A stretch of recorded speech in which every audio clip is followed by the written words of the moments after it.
बिस्मिल्लाहिर्रहमानिर्रहीम। अस्सलामुअलैकुम, मैं हूँ सुंदस खान। शामिल करते हैं हेडलाइंस।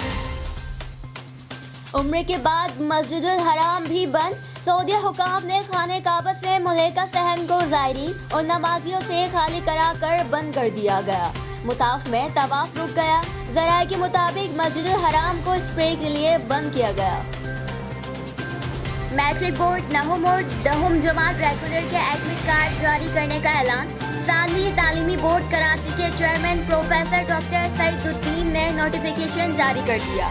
रिमार्क्स दिए कि स्कूलों के सरबराहान और उनके नुमाइंदे अपने शनाख्ती कार्ड की कॉपी, ऑफिस कार्ड और अथॉरिटी लेटर के हमरा मुकर्ररा तारीखों में मैट्रिक बोर्ड के कॉन्फ्रेंस हॉल पहली मंजिल ब्लॉक बी से सुबह 9:30 बजे से शाम 5 बजे तक दी गई तारीखों के मुताबिक एडमिट कार्ड हासिल कर सकते हैं।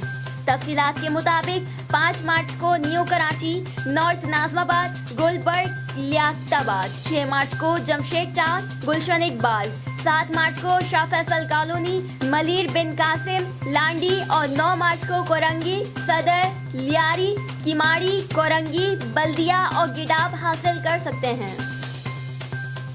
एक तो अवाम महंगाई से परेशान, ऊपर से डाकुओं ने कर दिया अवाम का जीना हराम। महंगाई से सताई अवाम के 2 डाकू हत्थे चढ़ गए। मुल्जिमान खातून का पर्स छीनकर फरार हो रहे थे कि शहरियों ने धर लिया, खूब दुर्गत बनाई और गुलशन इकबाल ब्लॉक 2 की पुलिस के हवाले कर दिया।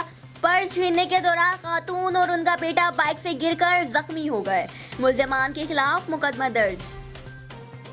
एक और अलमनाक हादसा। कराची की पुरानी इमारतें मौत बांटने लगी। गोली मार में 3 मंजिला अचानक इमारत गिर गई। खातून और बच्चों समेत 14 अफराद जा बहक, 17 जख्मी हो गए। साथ वाली 2 इमारतों को भी शदीद नुकसान पहुंचा।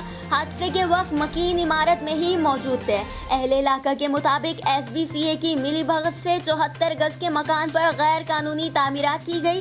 सीवरेज के पानी ने इमारत की बुनियादें कमजोर की। तंग गलियों की वजह से रेस्क्यू टीमों की शदीद मुश्किलात का सामना। फिलहाल इतना ही। मज़ीद खबरों और अपडेट्स के लिए विजिट कीजिए हमारी वेबसाइट csnlive.tv। इसके अलावा आप हमें फेसबुक और ट्विटर पर भी ज्वाइन कर सकते हैं। देखते रहिए CSN।